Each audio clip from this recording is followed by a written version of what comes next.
ప్రభు శరీరం, ప్రభు రక్తం అనే బలారాధన కార్యక్రమం మామూలుది కాదు, సాధారణమైంది కాదు. దానికోసం దేవుడి దిగి వచ్చాడు పరలోకం నుండి. ఏ నిబంధనలను మెల్కీసెదెకు దాన్ని ప్రవేశపెట్టాడు. దాన్ని చేతుల్లో పెడుతున్న ఒక మనిషి మీదకి ఆశీర్వాదం ప్రకటించాడు. దేవుడి మానవుడు దర్శించి ఆశీర్వదించే విధానాల్లో అదొకటి. బలారాధనలో పాలుపత్రుడు ఎంత ఆశీర్వాదం తెలిసిన.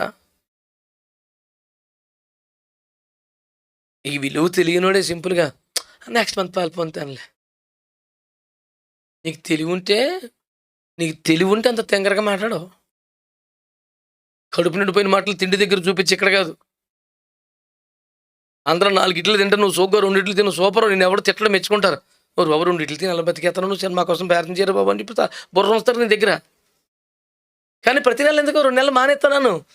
నిన్ను మెచ్చుకునేవాడు, నీకు చప్పట్లు కొట్టేవాడు ఒకే ఒక్కడు ఆడి పేరు సైతాను. మన బల్లారాధన ఎగ్గొట్టి ఆడికే కదా సంతోషం. కొంతమందికి అసలు కొంచెం బాధ కూడా ఉండదండి.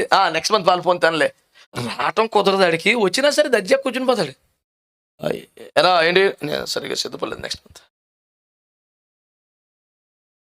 ఆడికి ఇలాంటి నెక్స్ట్లు ఎన్ని అయినాయో, ఇంకో నెక్స్ట్ ఉంటుందని గ్యారంటీ ఏంటో, అసలు నెక్స్ట్ వికెట్ ఈడితేనేమో ఏసు రక్తమే ఇచ్చేయం ప్రభు ఆమె అనకపోతే సంతోషం.